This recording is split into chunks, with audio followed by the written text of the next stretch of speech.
Sure. అక్క చెప్పండి, బండి సంజయ్ కొడుకు అరెస్ట్ జరగడం అండ్ అలాగే ఇటు పోలీస్ అధికారులేమో మేము అరెస్ట్ చేసినామని చెప్తారు, ఇటు బండి సంజయ్ ఏమో నేనే స్వయంగా తీసుకొచ్చి చెప్పిన న్యాయస్థానాల మీద నాకు నమ్మకం ఉంది, గౌరవిస్తానని చెప్పి తను చెప్తాను. దాన్ని ఎట్లా అర్థం చేసుకోవచ్చు? అరెస్టా, లొంగుబాట, ఏమనుకోవచ్చు? ఇది లొంగుబాటుతో కూడిన అరెస్ట్ లాంటిది. ఇది మొత్తంకి తెలంగాణ బిడ్డల విజయం. నేనేమనుకుంటున్నా అంటే తెలంగాణ ఉద్యమ కాలంలో ఉవ్వెత్తున లేచిన తెలంగాణ ఆత్మగౌరవం, తెలంగాణ చైతన్యం తిరిగి చాలా రోజుల తర్వాత బండి సంజయ్ కొడుకు బండి భగీరథ్కి సంబంధించిన ఈ విషయంలో వ్యక్తమైంది. పోలీసులు ఎంత అలసత్వం వహించినా, మెయిన్ మీడియా ఛానళ్ళు, main print media and electronic media మూగనోము నోసిన యూట్యూబ్ ఛానళ్ళు చాలా చాలా ధైర్యంగా నిక్కచ్చిగా వ్యవహరించాయి.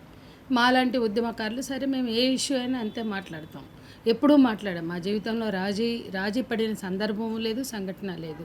మాలాంటి ప్రజా సంఘాలతో పాటు యూట్యూబ్ ఛానళ్ళు కూడా ఉద్యమకారుల పాత్రను పోషించాయి.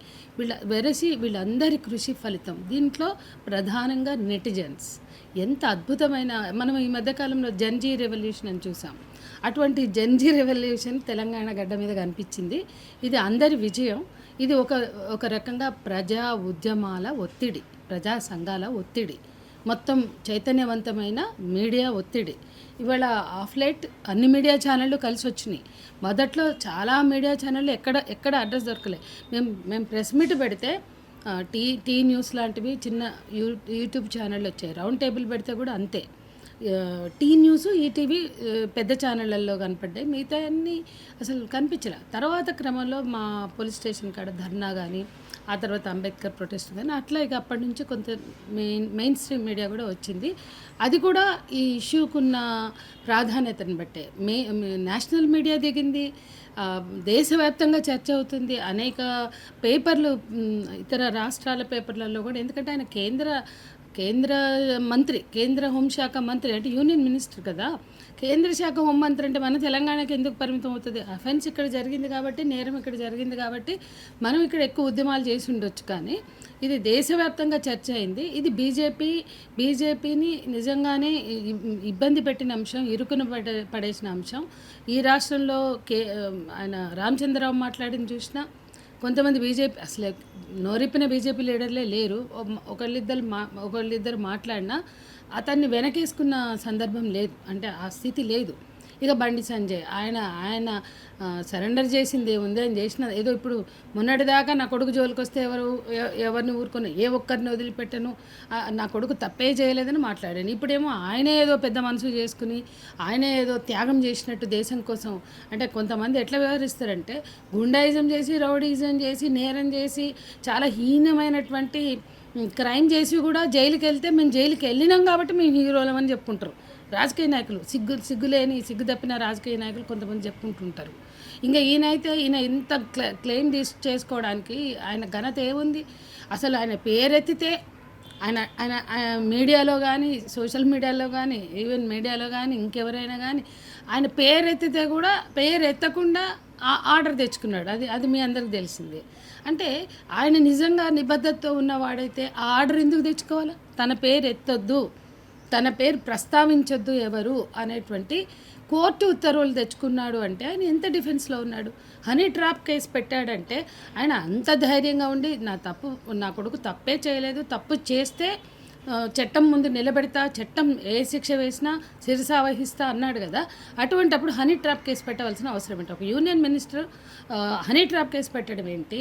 అసలు పొద్దున్న లేస్తే సనాతన ధర్మం, పొద్దున్న లేస్తే హిందూ ధర్మం, పొద్దున్న లేస్తే జై శ్రీరామ్, ఏంది ఇదేనా మీ కల్చర్? మీ కొడుకు తిరిగి ఎన్ని పబ్బులకు పోతాడు, ఎన్ని క్లబ్బులకు పోతాడు, ఎంతమందిని కొడతాడు, ఏంటి బ్యాక్గ్రౌండ్ అంతా ఏంటి? నీ కొడుకు చరిత్ర అంతా ఏంటి? ఈరోజు మాట్లాడడం కాదు మీడియా చట్టం ముందుకు తీసుకొచ్చి నిలబెట్టడం. నువ్వు నిలబెట్టకపోతే ఏడ ఉన్నా బరాబర్ తీసుకొచ్చే వరకు ఉద్యమాలు ఉండేది. ఈ రోజు కూడా మాకు ర్యాలీ ఉంది. ఈ రోజు కూడా సుందరయ్య విజ్ఞాన కేంద్రం నుంచి ఇవాళ మేము ర్యాలీ తలపెట్టాం. రాత్రి ఆయన అరెస్ట్ అయ్యాడు కాబట్టి ఇవాళ ఇంత ఎండల్లో కూడా మహిళా సంఘాలు ర్యాలీకి ప్లాన్ చేసినాయి. ఇవాళ పొద్దున 11 ర్యాలీ తీయాలని మేము అనుకున్నాం. కాబట్టి ఇది అతన్ని అరెస్ట్ చేసేంత వరకు ఉద్యమాలు ప్లాన్ చేశాము. అన్ని విద్యార్థి యువజన మహిళా సంఘాలు, ఇతర సంఘాలు, ఇటు బహుజన సంఘాలు, అటు బీఆర్ఎస్ లాంటి పార్టీ వాళ్ళ ప్రజా సంఘాలు అందరం కూడా ఫైట్ చేస్తున్నాం. ఈరోజు ఆయన ఘనత ఏమీ లేదు. ఆయన నిజంగా సరెండర్ చేసేవాడంటే 13వ తారీఖు ఆమె రితిరాజ్ గైక్వాడ్ సమన్ ఇచ్చింది, అతనికి నోటీస్ ఇచ్చింది. ఆ నోటీస్ ప్రకారం 13:02 గంటలకి అతను పేట్ బషీర్బాగ్ పోలీస్ స్టేషన్లో హాజరు కావాలి. అది అప్పుడు ఆయన చెప్పుకుంటే కొంచెం రీజనబుల్గా కనిపించేది. నేనే సరెండర్ చేసిన, మేము పంపించినాం, నోటీస్ ఇచ్చారు, మేము హాజరుపరిచామని చెప్తే ఆ రోజు హాజరుపరచకుండా నాటకాలాడి కోర్టులో అన్ని రకాల మధ్యంతర ఉత్తర్వుల కోసం ప్రయత్నం చేసి యాంటిసిపేటరీ బెయిల్ వేసి అన్ని నానా రకాల బురద అమ్మాయి మీద జల్లి బయట జల్లారు, సోషల్ మీడియాలో మీ మద్దతుదారులు జల్లారు. కోర్టులో ఏం మాట్లాడాడు, కోర్టులో ఎంత అసభ్యంగా, అంటే అసభ్యం అంటే అశ్లీలత పదాలు కాదు, నేను అనేది పదాలు మాట్లాడలేదు. నిరంజన్ రెడ్డి గారు మాట్లాడిన దాంట్లో పదాలలో తప్పు పట్టట్ల, భావంలో ఆయన వ్యక్తం చేసిన వ్యక్తీకరణలో, ఆ పాప మీద ఆయన వేసిన నిందల్లో అవన్నీ కూడా ఎందుకు జరిగినాయి?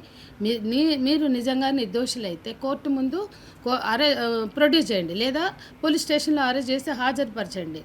కానీ మధ్యంతర ఉత్తర్వులకు వెళ్ళి ముందస్తు బెయిల్కి వెళ్ళి అక్కడ అమ్మాయి మీద బ్లేమ్ గేమ్ ఆడారు. ఎన్ని చోట్ల బ్లేమ్ గేమ్ ఆడారు? హనీ ట్రాప్ కేసు పెట్టి ఆమె మీద నింద వేసి బ్లేమ్ గేమ్ ఆడారు, కోర్టులో బ్లేమ్ గేమ్ ఆడారు. ఇవన్నీ అయినాక కోర్టు కూడా సాహసించలేదు. ఇంతటి స్థితిలో ఫోక్సో కేసులో మధ్యంతర ఉత్తర్వులు ఇవ్వడానికి వాళ్ళు అదే అన్నారు, యాంటిసిపేటరీ బెయిల్ ఇవ్వరు, ఎందుకంటే చట్టం ప్రకారం ఇవ్వడానికి లేదు. అది ఒకటి వేసారు, దాన్ని పక్కన పెట్టారు. మళ్ళీ మధ్యలో మధ్యంతర ఉత్తర్వులు అన్నారు. అది 14 బెంచ్ మీదకి వచ్చింది, 15 బెంచ్ మీదకి వచ్చింది, ఇప్పుడు మళ్ళీ నెక్స్ట్ డేట్కి వాయిదా పడింది. సో ఈ స్థితిలో అటు కేంద్ర ప్రభుత్వంలో ఒత్తిడి వచ్చింది, జాతీయ స్థాయిగా ఇష్యూ బాగా పాపులర్ అయింది, అంటే ఇష్యూ సెన్సేషనల్గా ఫోకస్ అయింది. వీటన్నిటి మధ్య అట్లాగే రాష్ట్ర పోలీసులు కేసు ఎప్పుడైతే ఆల్టర్ చేశారో, రాష్ట్ర పోలీసులు ఉద్యమ ఒత్తిడికి సెక్షన్ని ఆల్టర్ చేశారు, సెక్షన్స్ని ఆల్టర్ చేశాక 4 బృందాలు తిరుగుతున్నాయి, అది కరెక్టే, ఎక్కడ ఉన్నా మేము పట్టుకుని తీరుతాం. ఆఖరికి మీరు కాంక్లేవ్లో ఎంత డిఫెన్స్లో పడ్డారు రాష్ట్ర ముఖ్యమంత్రి? కాంక్లేవ్లో మాట్లాడింది మనం చూసినట్లయితే, నేను ఇట్లా చేయలేదు, నేను అట్లా చేయలేదు, మేము డిలే చేయలేదు, ప్రధానమంత్రి వచ్చాడు, 10,000 మందిని డిప్లై చేశాము అని ఒక డిఫెన్స్. కానీ ఇప్పటికైనా మేము ఆ సెక్షన్స్ ఆల్టర్ చేసామంటే పట్టుకొని తీరుతాము అంటే, ఇక్కడ ఒక రాష్ట్ర ముఖ్యమంత్రి బ్లేమ్ అయ్యాడు, రాష్ట్ర ప్రభుత్వం బ్లేమ్ అయింది. అంటే దానికి బాధ్యత వహించవలసిన స్థితికి, బ్లేమ్ అంటే అది ఉత్తుత్తి బ్లేమ్ కాదు, వాళ్ళు బాధ్యత వహించవలసి వచ్చింది. ఈ స్థితిలో మాత్రమే ఈ అరెస్ట్ డ్రామా జరిగింది. ఇది సరెండరుతో కూడిన అరెస్టు లాంటిది. వాళ్ళు కనీసం ఇక్కడ కూడా నిజాయితీ లేదు. మేము నార్సింగ్ కాడ అరెస్ట్ చేశామని మన పోలీసులు చెప్తున్నారు, అది కూడా వాళ్ళు ఒప్పుకోవడానికి సిద్ధంగా లేదు. నిజంగా పోలీసులు ఎందుకు ఫీల్ కావట్లేదో నాకు అర్థం కావట్లా. మేము అరెస్ట్ చేస్తే పోలీస్ స్టేషన్కి తీసుకొచ్చి సరెండర్ చేశామని చెప్తున్నారు, వెంటబడి వచ్చారు.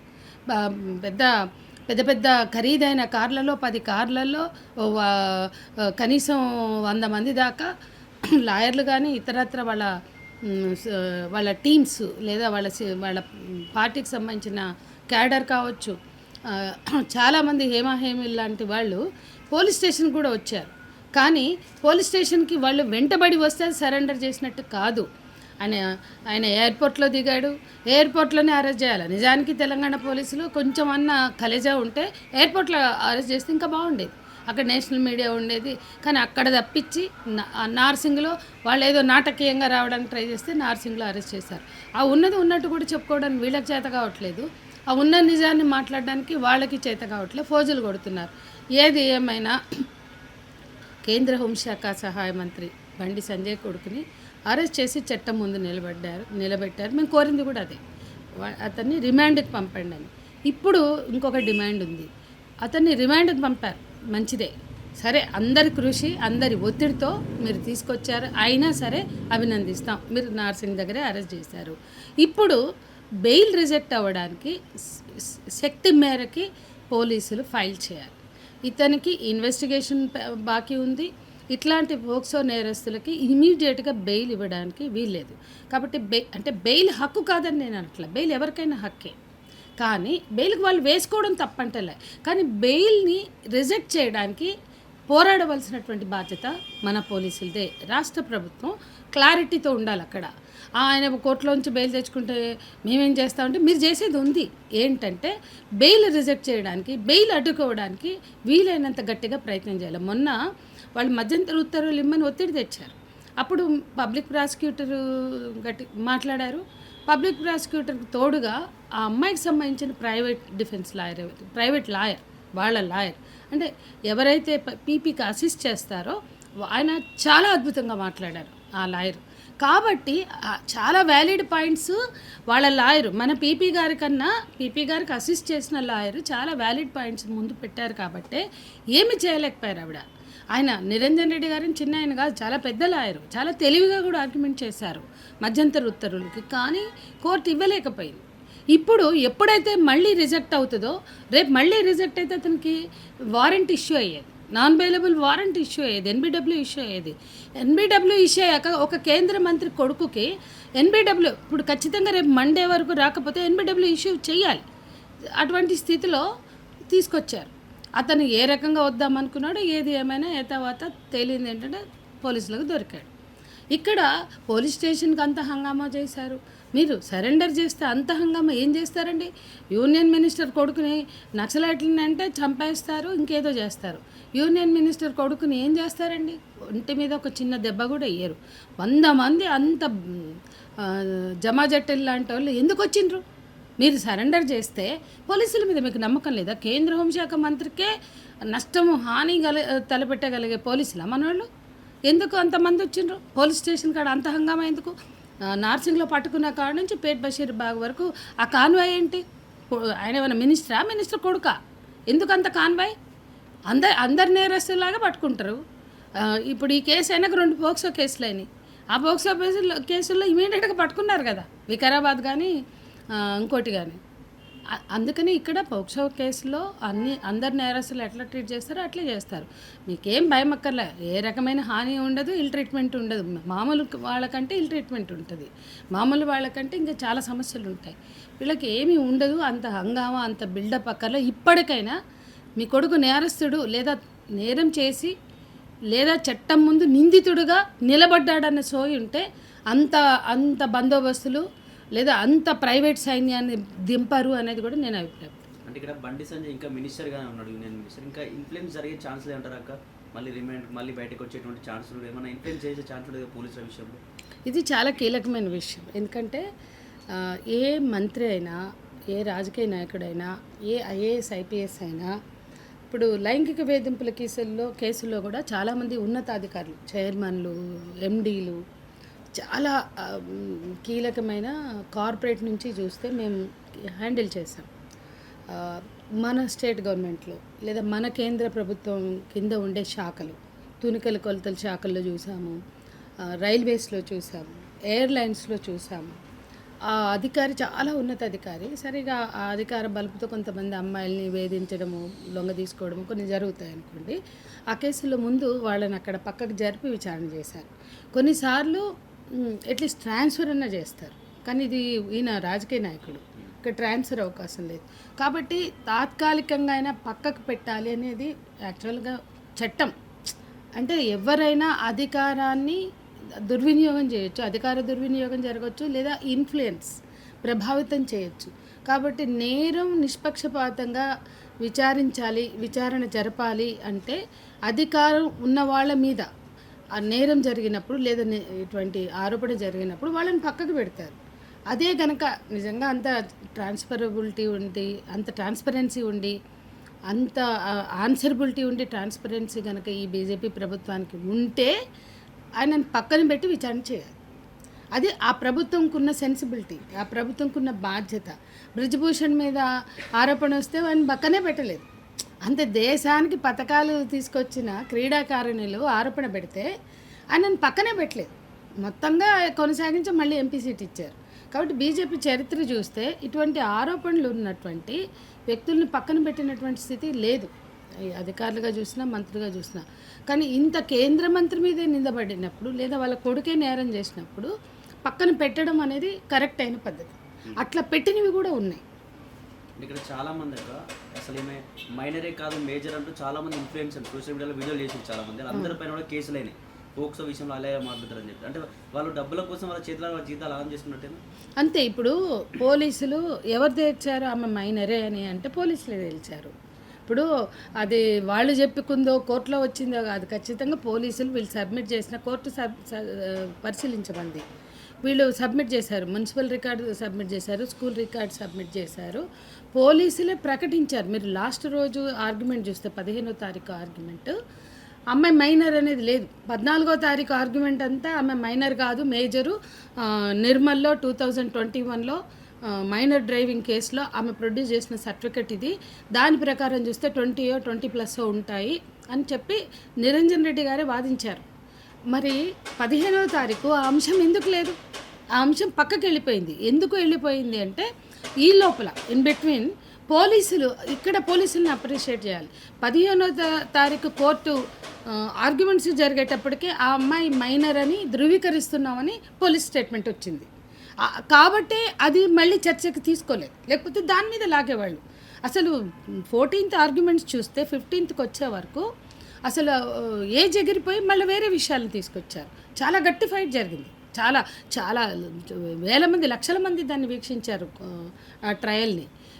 అందుకని శక్తి మేరకు వాళ్ళు ఆ అమ్మాయి మీద నిందలు వేయడానికో, ఆమె మైనర్ కాదని చూపించడానికో ట్రై చేశారు. కానీ ఇన్ బిట్వీన్ పోలీసులు చేసినటువంటి స్టేట్మెంట్ వలన మేజర్ అని తేలింది. ఇప్పుడు నెక్స్ట్ చేయాల్సింది అమ్మాయి మైనర్ అని ఎవరెవరు మాట్లాడారో వాళ్ళందరి మీద కూడా చర్యలు ఉండాలి, ఖచ్చితంగా ఉండాలి. పోక్సో చట్టంలో ఆ బాధితురాలు న్యాయం కోసం పోరాడుతుంటే ఆమె మైనర్ కాదు మేజరు అని ఈ రకంగా మేజరా మైనరా పోలీసులు తేలుస్తారు, కోర్టులు తేలుస్తాయి.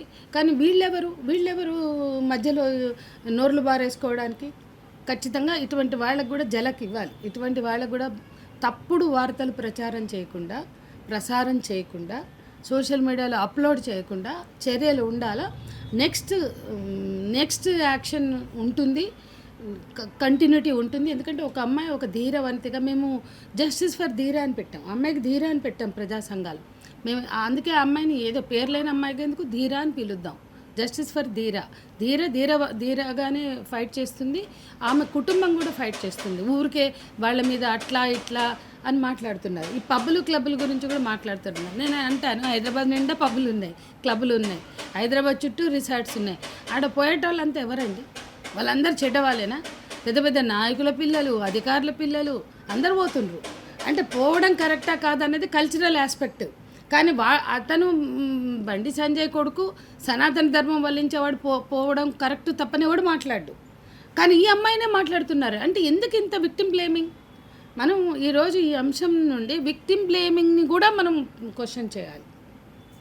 అంటే ఇప్పుడు బండి సంజయ్కి సంబంధించిన విషయంలో ఆయన పేరు తీస్తే బాగుండదు అని చెప్పేసి కోర్టు నుండి స్టే తెచ్చుకున్నారు. కానీ బీజేపీ అదే బండి సంజయ్కి సంబంధించిన ఐటీసీఎల్ మాత్రం పూర్తి స్థాయిలో అమ్మాయి ఫోటోలు, వీడియోలు, కుటుంబ సభ్యుల ఫోటోలు, వివరాలతో సహా పెట్టినటువంటి పరిస్థితి. దాని గురించి ఎలాంటి స్టేలు కోర్టు ఇవ్వలేదు. మరి ఇప్పుడు పెట్టిన వాళ్ళందరంటే బండి సంజయ్ అని పేరు పెడితేనే కేసులు పెడతామని చెప్పేసి బెదిరిస్తున్నటువంటి పరిస్థితి కనబడుతుంది. అట్లా అంటే మీలాంటి వాళ్ళు మాట్లాడారు కదా, మీ మీద కూడా కేసులు నమోదు చేసేటువంటి అవకాశాలు ఉంటాయి బండి సంజయ్? మా సంగతి వదిలేయండి. మేము మీరు అడిగింది చాలా మంచి క్వశ్చన్. ఎట్లా అంటే ఆయన పేరు తీయొద్దు, ఆయన గురించి మాట్లాడొద్దు అని ఆయన కోర్టు ఆర్డర్ తెచ్చుకుండు కదా. ఆయనకి ఏం రైట్ ఉందని హనీ ట్రాప్ కేసులో ఆమె అసలు పేరు వాడాడు, ఆమె ఇంటి అడ్రస్ పెట్టాడు. ఇది ఈ రోజు కాదు, మీరు అందరు ఫస్ట్ డే వచ్చిన రోజే చెప్పాను. హనీ ట్రాప్ కేసులో ఒక మైనర్ బాలిక పేరుని అతను ప్రస్తావించాడు, ఒరిజినల్ నేమ్ని, అడ్రస్ని పెట్టాడు. అది చాలా తప్పు. అది అందరి చేతుల్లోకి వెళ్ళింది. యాక్చువల్గా వెళ్ళకూడదు అని మనం అందరం ఏ మీడియా వెళ్ళకూడదు, ఏ మీడియా కూడా వాళ్ళ ఇల్లుని కానీ వాటి అడ్రస్ని కానీ చూపించొద్దు, ఇది ఆమె గోప్యతకు సంబంధించిన అంశం అని మనమందరం చాలా గట్టిగా మాట్లాడాం. కాబట్టి మీడియా వాళ్ళు ఎవరు వెళ్ళాల. కానీ అందరి చేతుల్లోకి అడ్రస్ పోయింది. అది బండి సంజయ్ పెట్టిన హనీ ట్రాప్ కేసు వలన. అది మొదటిది. నిజంగా ఆయనకి సెన్సిబిలిటీ ఉంటే, తనకి అంత పెద్దోడు, అంత హంగామా చేయగలిగిన వాడు, మంత్రి, ఎంపీ, ఆయనకి పేరు తీయొద్దంట, ఆయన పరువు పోతుంది. మరి ఆ అమ్మాయి పరువు, ఆ అమ్మాయి కుటుంబానికి ఉన్న పరువు నువ్వు తీయలేదా?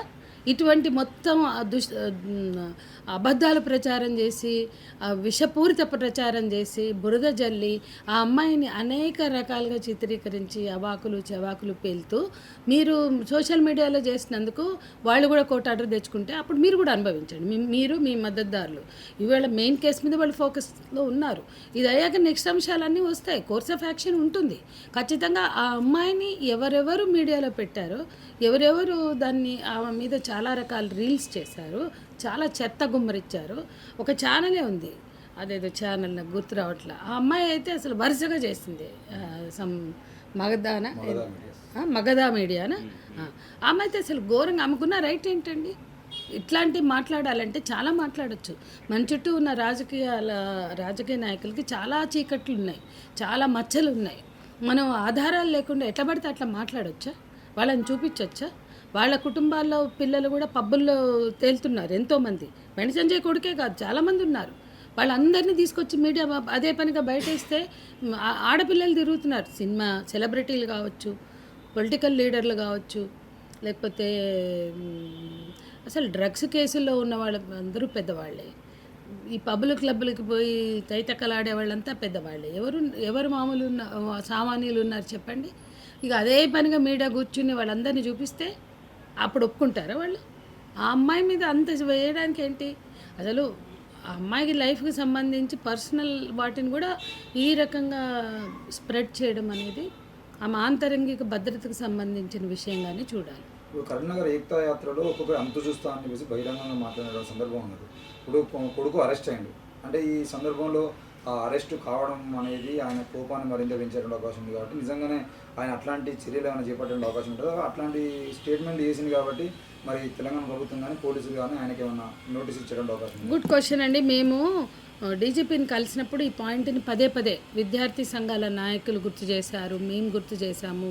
పదే పదే హనుమాన్ జయంతి రోజు ఆ ర్యాలీలో ఆ శోభయాత్రలో ఆయన మాట్లాడింది ఏంటి? హనుమాన్ జయంతి ఎందుకు చేస్తారు, ఆ ర్యాలీ శోభయాత్రలు ఎందుకు చేస్తారు, దాన్ని పర్సనల్ విషయాలకు వాడుకుంటారా? ఇట్లా ఏ ఒక్కరిని వదిలిపెట్టేది లేదు అని మాట్లాడుతున్నాడు. ఒక మంత్రి గారు అట్లా మాట్లాడితే అది బహిరంగంగా థ్రెట్ చేసినట్టే కదా.